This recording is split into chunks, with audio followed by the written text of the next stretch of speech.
بسم الله الرحمن الرحيم لله ما في السماوات وما في الأرض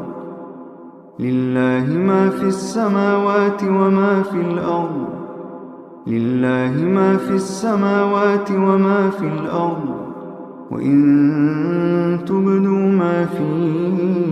أنفسكم أو تخفوه يحاسبكم به الله فيغفر لمن يشاء ويعذب من يشاء فيغفر لمن يشاء ويعذب من يشاء والله على كل شيء قدير والله على كل شيء قدير.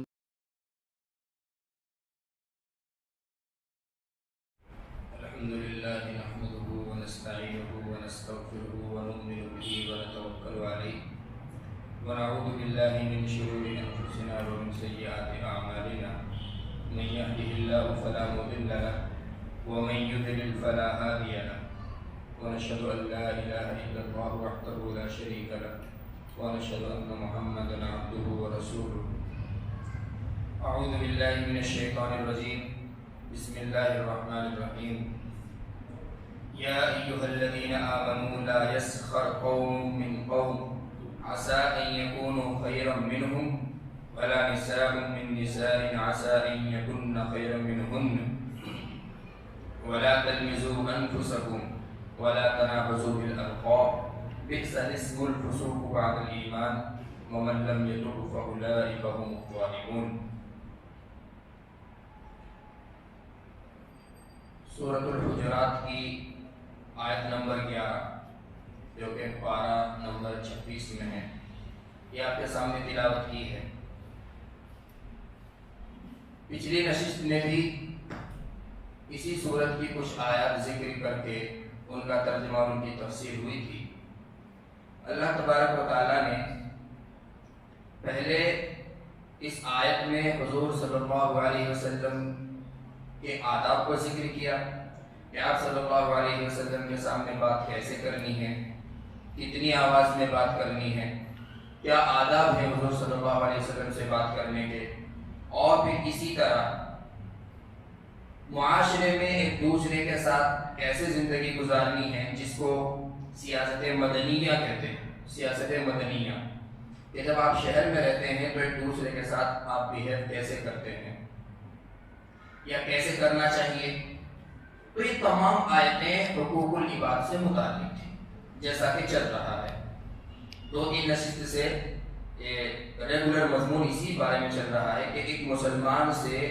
ہمیں کس طرح کا گمان رکھنا چاہیے، ایک مسلمان کے بارے میں ہمیں کیا کیا عقیدہ رکھنے چاہیے، ایک مسلمان کے بارے میں ہمارے دل میں کیا عزت کیا اکرام ہونا چاہیے. اسی کے بارے میں اللہ تبارک و تعالیٰ نے کچھ ایسے کام ہیں جن کو کرنے کا حکم دیا اور کچھ ایسے کام ہیں جن سے بچنے کا حکم دیا. تو جن سے بچنے کا حکم ہے ان چیزوں کا ذکر ان آیات میں ذکر کیا ہے. چنانچہ ارشاد باری تعالیٰ ہے یا ایھا الذین آمنوا لا یسخر قوم من قوم، کہ اے ایمان والو تم میں سے کوئی، یہ مردوں کو حکم ہے کہ تم میں سے کوئی کسی کا مذاق نہ اڑائے، تم میں سے کوئی کسی کا تمسخر نہ کرے. کیوں؟ وجہ بیان کی اللہ تبارک و تعالیٰ نے خود ہی، کیونکہ ہو سکتا ہے کہ وہ جس کا مذاق بنایا جا رہا ہے اللہ تبارک و تعالیٰ کے نزدیک مذاق اڑانے والوں سے بہتر ہو. اور پھر عورتوں کو حکم دیا کہ تم بھی سن لو، خبردار کوئی عورت کسی کا مذاق نہ اڑائے، کسی کا استہزاء نہ کرے. کیوں؟ یہاں بھی وہی ذکر کی کہ ہو سکتا ہے اللہ تبارک و تعالیٰ کے نزدیک وہ عورتیں جن کا مذاق بنایا جا رہا ہے وہ بہتر ہوں ان سے جو مذاق بنا رہی ہیں. تو جب اللہ تبارک و تعالیٰ کے نزدیک وہ بہتر ہو سکتی ہیں تو آپ کا مذاق بنانا، آپ کا ان کے بارے میں کچھ بھی کہنا، یہ سب بیکار ہے اور آپ خامخواہ اپنے آپ کو گناہوں کے دلدل میں پھانس رہے ہیں.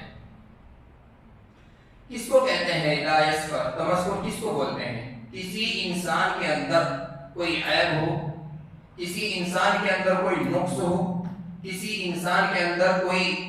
اللہ تبارک و تعالی نے پیدائشی طور پر کوئی کمی بنا دی ہو اور آپ اس کمی کو ذکر کر کے اس کا مذاق اڑاتے ہو، کسی انسان کی آواز میں ایک خاص قسم کا کوئی عیب ہو، آپ اس عیب کو لوگوں کے سامنے بیان کر کے اس کی نقالی کر کے اس کی میمکری کر کے لوگوں کو ہنسانا چاہتے ہو، اب آپ جس کی میمکری کر رہے ہیں وہ آپ کے سامنے موجود ہو یا نہ ہو، دونوں صورتوں میں برابر حکم ہے کہ اس کی دل آزاری ہوتی ہے۔ جیسا کہ پچھلی نشست میں بات ہے کہ اللہ تبارک و تعالیٰ نے جتنا دل آزاری پر غصے کا اظہار فرمایا، اتنا اپنے حقوق کو ضائع کرنے کے بارے میں بھی غصے کا اظہار نہیں فرمایا۔ تو اگر کسی انسان کی آواز میں ایک قسم کی کراہت ہے، آپ اس کی آواز نکال کے اس کی میمکری کر کے لوگوں کو ہنسانا چاہتے ہیں، جب آپ اس کی میمکری کرتے ہیں تو لوگ سمجھ جاتے ہیں کہ کس کی بات ہو رہی ہے، یا کسی انسان کے پیر میں یا ہاتھ میں اللہ تبارک و تعالیٰ نے اس طرح کی کوئی چیز پیدا کر دی، ایک فنگر فالتو پیدا کر دی ہے یا ایک فنگر کم بنا دی ہے، یا کسی کی ٹانگ میں کوئی عیب ہے، کوئی اچھے سے چل نہیں پاتا، آپ اس کی چال کی نقالی کرتے ہیں، اس کی طرح چل کے دکھاتے ہیں، تو اللہ تبارک و تعالیٰ نے اس سے سختی سے منع فرمایا ہے۔ الغرض مذاق بنانے کی جتنی بھی شکلیں ہوں، خواہ وہ کسی کا عیب بدنی عیب ہو، اس کی پارٹس آف باڈی میں سے کوئی پارٹس زائد ہو یا کم ہو، اس پر آپ اس کا مذاق بنا رہے ہیں، یا آپ اس کی آواز کا مذاق بنا رہے ہیں۔ بہت سے لوگ ہوتے ہیں ہمارے اندر، ہمارے معاشرے میں، کہ جب وہ بولتے ہیں تو ایک قسم کی ٹٹلاہٹ ان کی زبان میں اللہ تبارک و تعالیٰ پیدا کر دیتے ہیں، تو ان کے بارے میں اللہ تبارک و تعالیٰ نے حکم فرمایا ہے کہ اللہ تبارک و تعالیٰ نے جو عیب ان کے اندر پیدا کیا، اس عیب کی وجہ سے رات اور دن ان کے اجر میں اضافہ ہوتا ہے۔ لوگ جن کا مذاق بناتے ہیں، اس مذاق بنانے کی وجہ سے یا وہ لوگوں کے اندر جب وہ عیب نہیں دیکھتا تو اس کو جو تکلیف اس کے دل میں پہنچتی ہے، اس کی وجہ سے اللہ تبارک و تعالیٰ کے نزدیک رات اور دن اس کے اجر میں اضافہ ہوتا ہے، اس کے یہاں اس کے پاس میں ثواب کا اور اجر کا انبار لگتا رہتا ہے، وہ اللہ کے نزدیک بہت بلند مقام والا بنا جاتا ہے، اور آپ اس کا مذاق اڑا رہے ہیں۔ اب آپ اندازہ لگائیے کہ کوئی انسان پرائم منسٹر کا کوئی قریبی ہو اور اس کا کوئی مذاق بنائے، اس کے بارے میں کوئی غلط ٹویٹ کرے یا اس کے بارے میں کوئی غلط کمنٹ کرے، تو صبح ہو نہیں پائے گی کہ پولیس آپ کے دروازے پر ہوگی۔ تو اللہ تبارک و تعالیٰ نے اگر کسی کے اندر کوئی عیب بنایا ہے تو اس کی حکمت سے وہ واقف ہے، اس کے بارے میں وہ زیادہ جانتا ہے کہ میں نے کیوں بنایا ہے، کیا اس کی حکمت کا تقاضا ہے اور کیا اس میں مصلحت ہے۔ آپ اپنے آپ کو اپنے زبان سے اس کے بارے میں اناپ شناپ بک کر اس کی دل آزاری کر کے گناہوں میں ملوث نہ ہو۔ اور اللہ تبارک و تعالیٰ کا طرز دیکھیے، اس آیت میں اللہ تبارک و تعالیٰ نے جو طرز اختیار کیا، عام طور پر کلام پاک میں جو حکم آتا ہے وہ ایک ورڈ کے ذریعے آتا ہے، اسی میں میل بھی ہوتے ہیں فیمیل بھی ہوتے ہیں، لیکن یہاں پر اللہ تبارک و تعالیٰ نے میل کو الگ ذکر کیا، فیمیل کو الگ ذکر کیا۔ یہاں پر کہا ہے کہ کوئی قوم، مردوں کو تو قوم کے لفظ سے خطاب کیا ہے، اگرچہ قوم کمیونٹی جب ہم بولتے ہیں تو اس میں عورتیں، بچے، بڑے، بوڑھے سب آ جاتے ہیں، لیکن یہ مسئلہ اتنا اہمیت کا حامل ہے کہ اس کو اللہ تبارک و تعالیٰ نے اس کی عظمت کو بتانے کے لیے، اس کی ہولناکی کو بتانے کے لیے الگ سے فیمیل کا ذکر کیا، اور کہا کہ کوئی مرد کسی مرد کا مذاق نہ اڑائے، کوئی عورت کسی عورت کا مذاق نہ اڑائے۔ اب اس کا مطلب یہ نہیں ہے کہ عورت مرد کا مذاق اڑا سکتی ہے یا مرد عورت کا مذاق اڑا سکتی ہے، یہ تو صرف اللہ تبارک و تعالیٰ نے ڈیوائڈ کیا ہے، اس کی کچھ حکمت ہے کہ مردوں کو الگ سے کہا، عورتوں کو الگ سے کہا۔ کیا مصلحت ہے اس کی کہ مردوں کو الگ سے خطاب فرمایا، عورتوں کو الگ سے خطاب فرمایا؟ اس کی مصلحت یہ ہے، اللہ تبارک و تعالیٰ اس بات کی طرف اشارہ کرنا چاہتے ہیں کہ مرد اور عورتوں کا تو آپس میں اختلاف ہی خلاف شرع ہے۔ جب وہ آپس میں ملیں گے نہیں، جب وہ آپس میں بیٹھ کر گپ شپ نہیں کریں گے، جب ان کے آپس میں میٹنگیں نہیں ہوں گی، جب وہ محرم غیر محرم کا خیال رکھ کر اپنی زندگی گزاریں گے، تو پھر ایک مرد ایک عورت کا مذاق کیسے اڑا سکتا ہے؟ جب ان کی ملاقات ہی نہیں ہوگی، اب اللہ تبارک و تعالی یعنی کہ شریعت میں اس کا تصور ہی نہیں ہے کہ کوئی غیر محرم کسی غیر محرم عورت سے بات کرے یا کسی غیر محرم عورت کے ساتھ چونچلے لڑائے، کسی غیر محرم عورت کے ساتھ ٹھٹے مار کر باتیں کرے، ضرورت کے علاوہ کی کوئی چیز اس کے ساتھ شیئر کرے، اور نہ کسی عورت کے لیے اجازت ہے کہ وہ اپنے شوہر، اپنے بھائی، اپنے باپ، ان جو محرم ہے ان کو چھوڑ کر کسی غیر محرم کے ساتھ اپنی کوئی بات شیئر کرے، اپنے گھر کی کوئی بات ان کو بتائے۔ تو اللہ تبارک و تعالی نے اسی لیے یہ حکمت اختیار کی ہے، یہ طرز اختیار کیا ہے، اس میں یہی حکمت ہے کہ اللہ تبارک و تعالی کے یہاں، شریعت کے یہاں، صحابہ کرام رضوان اللہ علیہ اجمعین کے یہاں کوئی کانسیپٹ ہی نہیں تھا کہ کوئی غیر محرم کسی غیر محرم عورت سے بات کرتا ہے۔ تو جب کوئی عورت کسی مرد سے بات نہیں کرے گی تو کوئی مطلب ہی نہیں ہوگا مذاق بنانے کا۔ خیر یہ ایک طرز تھا جو اللہ تبارک و تعالی نے اختیار کیا۔ یہ جب آیت نازل ہوئی تو اس آیت کے نازل ہونے کے بعد سلف صالحین حضرات صحابہ کرام رضوان اللہ علیہ مجمعین کا یہ حال تھا کہ اتنے زیادہ ڈرتے تھے۔ حضرت عمر بن شرحبیل رحمۃ اللہ علیہ فرماتے ہیں کہ اگر اس آیت کے نازل ہونے کے بعد کہ اگر مجھے یہ نظر آ جائے کہ کوئی انسان اپنا منہ گائے کے تھن میں لگا کر دودھ پی رہا ہے، ظاہر سی بات ہے یہ بڑی ہنسی کی بات ہے، کوئی بھی انسان ہوتا ہے اس کو ہنسی آ جاتی ہے، لیکن اس کے بارے میں بھی فرمایا کہ اگر میری ہنسی نکل جائے تو مجھے اللہ کا ڈر ہے کہ اللہ تبارک و تعالیٰ کہیں مجھ کو اسی مصیبت میں مبتلا نہ کر دے، یا اسی طرح کا موٹا دماغ جس طرح کی حرکتیں وہ کر رہا ہے اسی طرح کا اللہ تبارک و تعالیٰ میرا دماغ نہ بنا دے۔ اور حضرت عبداللہ بن مسعود رضی اللہ عنہ عبادلہ ثلاثہ میں سے ہیں۔ عبادلہ ثلاثہ مطلب 3 عبداللہ نام کے بڑے بڑے صحابہ کرام گزرے ہیں جن سے شریعت کا بیشتر حصہ منقول ہے۔ حضرت عبداللہ بن عمر، حضرت عمر رضی اللہ تعالیٰ کے بیٹے، حضرت عبداللہ بن مسعود اور حضرت عبداللہ بن عباس رضی اللہ تعالیٰ عنہ۔ تو ان کو عبادلہ ثلاثہ کہتے ہیں، ثلاثہ مینس 3، یعنی کہ 3 عبداللہ۔ تو عبادلہ ثلاثہ میں سے ہیں، بڑا ان کا ایک مقام ہے، بڑے فقیہ ہیں، بڑے محدث گزرے ہیں اپنے وقت کے۔ یہ فرماتے ہیں کہ اگر استہزاء کے طور پر، مذاق بنانے کے طور پر میں کسی کتے کا بھی مذاق بناؤں تو مجھے اس بات کا ڈر ہے کہ کہیں اللہ تبارک و تعالیٰ مجھ کو اس جیسا ہی نہ بنا دے۔ اتنا ڈر اور اتنی زیادہ امپورٹنسی اس آیت کے نازل ہونے کے بعد میں اس حکم کی صحابہ کرام کے نزدیک، سلف صالحین کے نزدیک ہو گئی تھی۔ وجہ کیا ہے؟ صحیح مسلم شریف کی ایک حدیث ہے، لا ينظر الله الى صوركم والى اموالكم بل ينظر الى اعمالكم۔ حضرت ابو ہریرہ رضی اللہ تعالیٰ عنہ سے منقول ہے، صحیح مسلم کی حدیث ہے کہ اللہ تبارک و تعالیٰ نہ تو تمہاری صورتوں کو دیکھتے ہیں اور نہ تمہارے مال کو دیکھتے ہیں، یعنی کہ مال و زر کو نہیں دیکھتے۔ اللہ تبارک و تعالیٰ اگر دیکھتے ہیں تو وہ صرف تمہارے اعمال کو دیکھتے ہیں، تمہارے دلوں کے تقوی کو دیکھتے ہیں۔ تو امام قرطبی رحمۃ اللہ علیہ نے صحیح مسلم شریف کی اس حدیث سے یہ رول نکالا ہے کہ ہمیں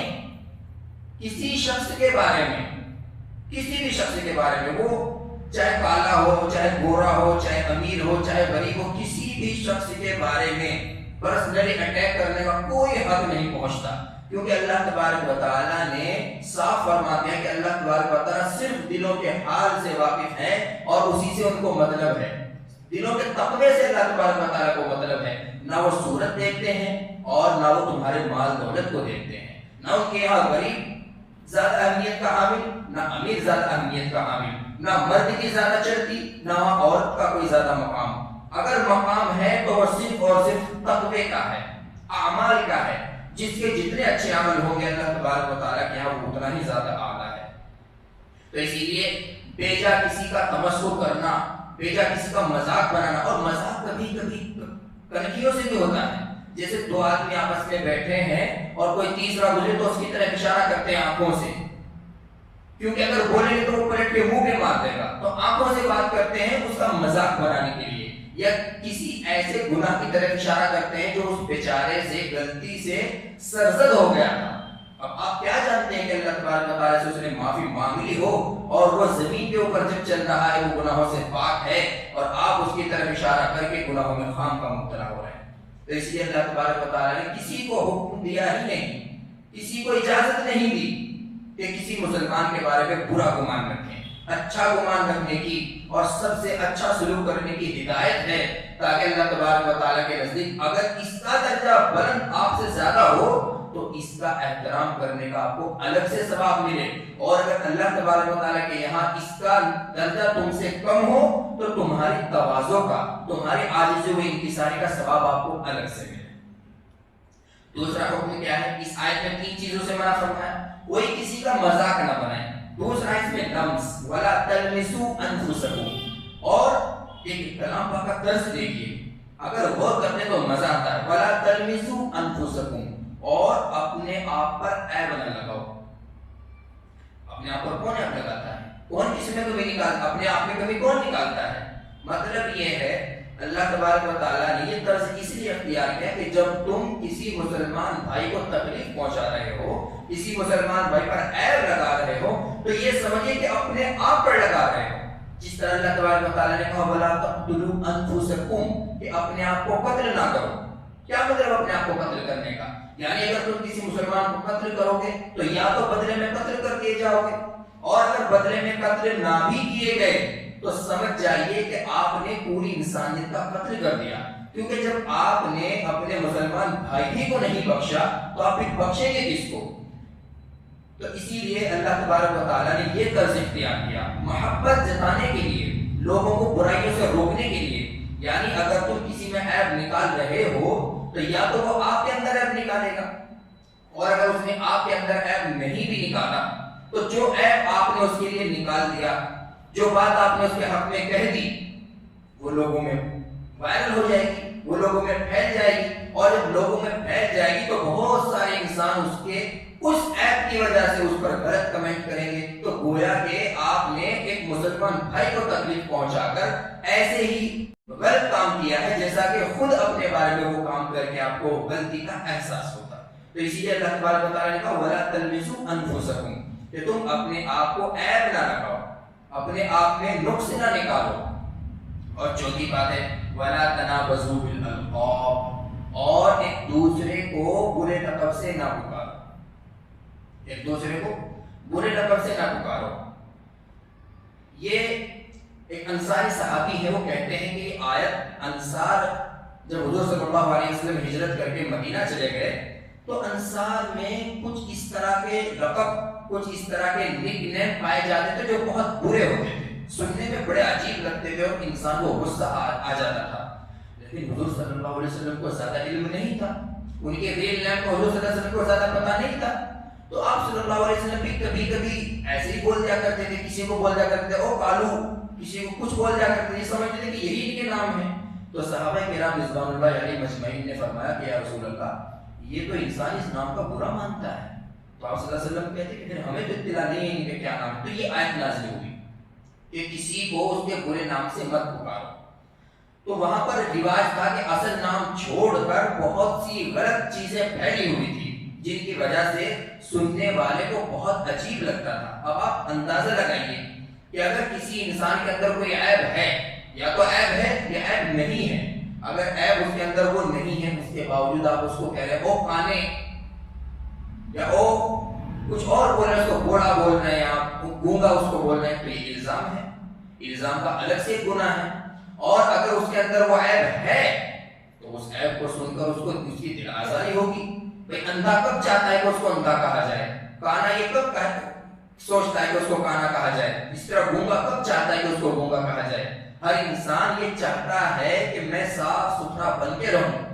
انسانی فطرت ہے، ہیومن نیچر، وہ عزت چاہتا ہے۔ تو اللہ تبارک و تعالیٰ نے اس کی دل کی جو خواہش ہے اس کو سامنے رکھ کر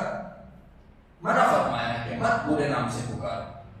اور پھر آگے فرمایا ہے بئس الاسم الفسوق بعد الایمان، کہ جب آپ ایمان لے آئے تو ایمان لانے کے بعد بڑی عجیب بات ہے کہ آپ کو یہ کہا جائے کہ فلاں انسان گنہگار ہے، یعنی جب آپ اس طرح کے کاموں میں ملوث ہو جاؤ گے، کسی کو برے لقب سے پکارو گے، کسی کا مذاق اڑاؤ گے یا کسی پر تہمت لگاؤ گے، جیسا کہ پچھلے نشست میں بہت ساری چیزیں آئی تھی، کسی کی غیبت کرو گے، کسی سے حسد کرو گے، تو جب آپ کی یہ چیزیں مشہور ہو جائیں گی کہ فلاں آدمی لوگوں کو غلط نام سے پکارتا ہے، تو آپ پر فسق کا، گنہگار کا الزام لگے گا، اور الزام کیا ہو تو حقیقت ہے، آپ کو لوگ گنہگار کہیں گے۔ تو جب آپ ایمان لے آئے تو ایمان لانے کے بعد کتنی عجیب بات ہے، کتنی بری بات ہے کہ آپ فاسق کہلائیں گے لوگوں سے، بئس الاسم الفسوق بعد الایمان ومن لم يتب فاولئک هم الظالمون، اور جو توبہ نہیں کرے گا یہی لوگ ظالم ہیں۔ مطلب یہ کہ اللہ تبارک و تعالیٰ کی طرف سے، اس کے رسول کی طرف سے جب آپ کو وارننگ دے دی گئی، اس کے باوجود بھی آپ نہیں مان رہے ہیں، تو سمجھ جائیے کہ اللہ تبارک و تعالیٰ کے سامنے آپ جگی بن کے دکھا رہے ہیں، ڈھیٹ کر کے دکھا رہے ہیں، ہمت کر کے دکھا رہے ہیں، اسی کو ظلم سے تعبیر کیا ہے۔ اب رہ جاتی ہے یہ بات کہ بہت سے لوگوں کے ایسے نک نیم ہوتے ہیں یا ایسے لقب ہوتے ہیں کہ ان کے بغیر ان کو پہچانا ہی نہیں جا سکتا، جیسے شرافت ٹیمپو والا، اس طرح کا کوئی لقب ہے، یا کسی نے کہہ دیا سلیم کانا، وہ اسی سے پہچانا جاتا ہے۔ اگر آپ وہ کانا لفظ نہیں کہو گے تو سلیم اس مہینے میں 5-6 ہیں، آپ کیسے پہچان کرو گے؟ اسی طرح بہت سے ہیں جمیل ناٹا، اس طرح کے القاب جو ہے بہت مشہور کبھی کبھی ہو جاتے ہیں۔ اب ان کے بارے میں علماء کا متفق علیہ فیصلہ ہے، کسی کا کوئی اختلاف نہیں۔ علماء کہتے ہیں کہ اگر کسی کا نام اس طرح کا ہے تو آپ پہلے یہ کہیے، اگر کسی کو بتا رہے ہیں اس کے اچھے نام سے کہیے کہ بھائی حاجی سلیم صاحب کے یہاں فار ایگزامپل دعوت ہے، یا حاجی سلیم صاحب کے یہاں مجھے جانا ہے۔ اگر کوئی پوچھنے والا یا سننے والا لوکیشن پر نہیں پہنچا پاتا ہے آپ کو، اور وہ کہہ رہا ہے کہ میں نہیں سمجھاؤں کون سا سلیم ہے، تب آپ یہ نام لے سکتے ہو کہ بھائی سلیم جو کانے کے نام سے مشہور ہے اس کے یہاں جانا ہے۔ لیکن ساتھ ساتھ اس کی ایک شرط ہے کہ آپ جب کانا کہہ رہے ہیں اس وقت میں اس کو حقیر جاننا یا اس کا مذاق بنانا مقصود نہ ہو، بلکہ صرف اور صرف ڈائریکشن، لوکیشن تک پہنچنا مقصود ہو۔ تو علماء کہتے ہیں کہ اس کی گنجائش نکلتی ہے۔ ایک بہت بڑے محدث ہیں، ان سے معلوم کیا گیا کہ حضرت آپ یہ بتائیے کہ جب حدیث بیان کرتے ہیں، جو حدیث کی جو روات ہیں، روات مطلب جو چین ہوتی ہے، جو نریٹر ہوتے ہیں، کہ ان کے کچھ ناموں میں کسی میں اندھا، کسی میں چوڑا، اخفش بولتے ہیں اس کو، کسی میں گونگے کا لقب ہے، کسی میں کانے کا لقب ہے، تو یا کیا اتنے بڑے بڑے راویوں کے بارے میں اس طرح کے الفاظ کہنے مناسب ہیں؟ تو انہوں نے بھی یہی جواب دیا۔ انہوں نے کہا کہ اگر آپ کا ارادہ مذاق بنانے کا ہے تب تو حرام ہے، اور اگر آپ کا، کیونکہ ایک ہی نام کے بہت سارے راوی ہوتے تھے روایت کرنے والے، کہ اگر آپ کا ارادہ مذاق بنانے کا نہیں ہے، صرف اور صرف پہچان کرانا مقصود ہے، تو آپ اس طرح کے نام لے سکتے ہیں۔ اور خود حضور اقدس صلی اللہ علیہ وسلم نے، اچھا کچھ لقب ایسے ہوتے ہیں کہ انسان چاہتا ہے کہ یہ مجھے کہا جائے، اس طرح کا اگر کوئی نام ہے، کوئی انسان کسی اپنے دوست کو ٹائیگر بولتا ہے، جب بولتا ہے تو بڑا خوش ہو جاتا ہے، تو یہ عیب نہیں ہے۔ جیسے کہتے ہیں یہ تو میرا شیر ہے، باپ اپنے بیٹے کو بول دیتا ہے، ایک دوست دوسرے دوستوں کو بول دیتا ہے، تو یہ عیب نہیں ہے۔ خود حضور اقدس صلی اللہ علیہ وسلم نے، ایک صحابی تھے، ان کے ہاتھ تھوڑے سے نیچرل جو اسٹائل رہتا ہے اس سے تھوڑے لمبے تھے،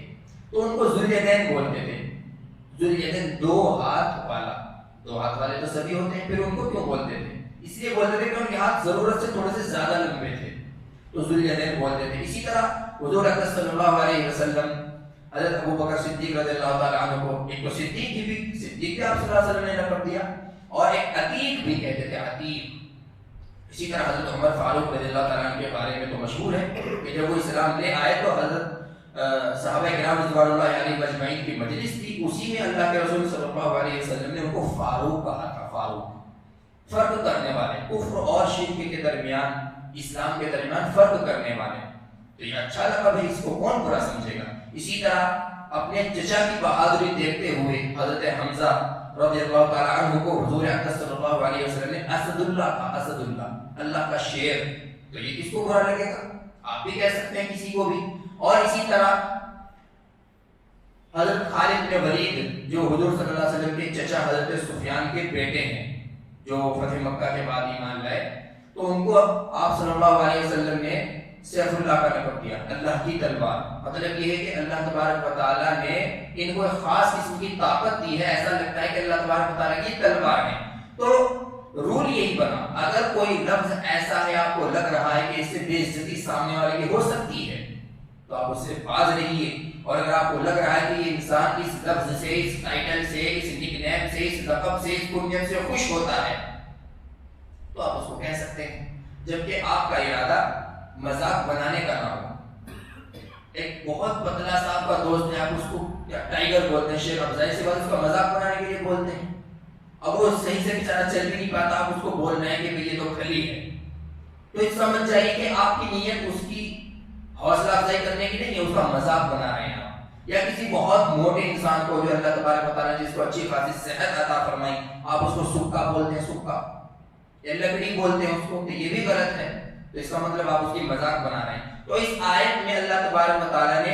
جس طرح پچھلی نشست میں ایک آیت تھی، اس سے اگلی آیت تھی وہ یا ایھا الذین آمنوا اجتنبوا کثیرا من الظن، کہ برے گمان سے بچو مسلمان کے بارے میں، اور مسلمان کی تہمت نہ لگو، اور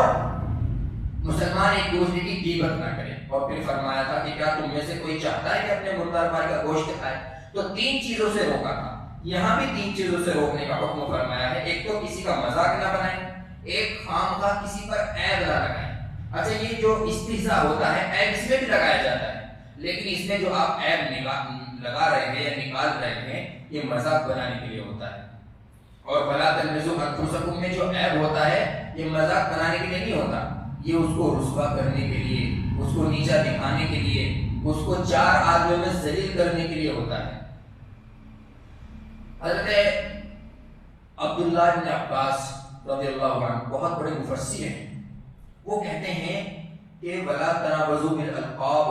برے لقب سے مت پکارو۔ اس سے مراد ہے کہ انسان کوئی گناہ کرتا تھا، مثال کے طور پر اس سے زنا ہو گیا، اللہ کا بندہ ہے، کبھی گناہ ہو بھی جاتے ہیں، پاک صاف تو کوئی نہیں، یا کسی قسم کی کوئی چوری اس سے سرزد ہو گئی جس سے اس نے معافی مانگ لی، اللہ تبارک و تعالیٰ سے معافی مانگ لی، یا جس کا دل دکھایا تھا چوری کر کے، زنا کر کے، اس سے معافی مانگ لی۔ اب یہ انسان اس کو زانی کہتا ہے، اب اس کو اس مکان کا نام لے کر کنایا کرتا ہے، اشارہ کرتا ہے، اس کو چڑھاتا ہے، چار آدمیوں میں اس کو چور بولتا ہے، تو حضرت عبداللہ بن عباس فرماتے ہیں کہ یہ مراد ہے وَلَا تَنَابَزُوا بِالْأَلْقَابِ، برے لقب سے مت پکارو۔ یعنی کوئی انسان کوئی گناہ کر چکا تھا لیکن اللہ تبارک و تعالیٰ سے اس نے معافی مانگ لی، اللہ تبارک و تعالیٰ اس کو معاف بھی کر چکے، اب یہ خامخواہ میں اس کو وہ چیز یاد دلا کر آگ دلا رہا ہے، شرمندہ کر رہا ہے، تو یہ مراد ہے۔ اور حدیث کا مفہوم ہے، صحابہ کرام اس میں بہت سارے صحابہ سے حدیث منقول ہے کہ اگر کوئی انسان کسی شخص کو اس کے کسی پچھلے گناہ کے بارے میں آگ دلائے، پچھلے گناہ اس لیے کہا ہے کیونکہ انسان عموماً گناہ کرنے کے بعد انسان کا دل گناہ پر مطمئن نہیں ہوتا، وہ تو شیطان پیچھے سے چوکے مارتا ہے، اس لیے کبھی انسان گناہ کر بھی لیتا ہے لیکن انسان گناہ پر مطمئن نہیں ہوتا، اور نہ گناہ کر کے اسے کوئی تسلی ملتی ہے، تو گناہ کرنے کے فوراً بعد اس کو ایک قسم کی گھبراہٹ اور ایک قسم کی کشمکش اور بے چینی ہوتی ہے۔ تو اس لیے فرمایا کہ پچھلے گناہ پر اگر اس کو شرمندگی دلائے تو جب تک دنیا میں اسی قسم کے مصیبت میں یا اسی قسم کے گناہ میں مبتلا نہ ہو جائے تو اس کو موت نہیں آئے گی۔ یہ تو مفہوم ہے اس کا جو حضرت عبداللہ بن مسعود رضی اللہ تعالیٰ کہتے ہیں کہ میں ڈرتا ہوں کہ کتے کا بھی مذاق نہ بنو کہ ہو سکتا ہے اللہ تبارک و تعالیٰ مجھے اسی کی طرح کا بنا دے۔ تو تمام صحابہ کرام، بہت سارے صحابہ کرام سے منقول ہے کہ اللہ تبارک و تعالیٰ اس کو دنیا میں بھی رسوا کریں گے اور آخرت میں بھی رسوا کریں گے۔ رسوا اس لیے کریں گے کہ اس نے آنسو بہا کر اللہ تبارک و تعالیٰ سے معافی مانگ لی ہے، اللہ تبارک و تعالیٰ نے اسے معاف کر دیا ہے۔ جب اللہ تبارک و تعالیٰ نے اپنی رحمت کا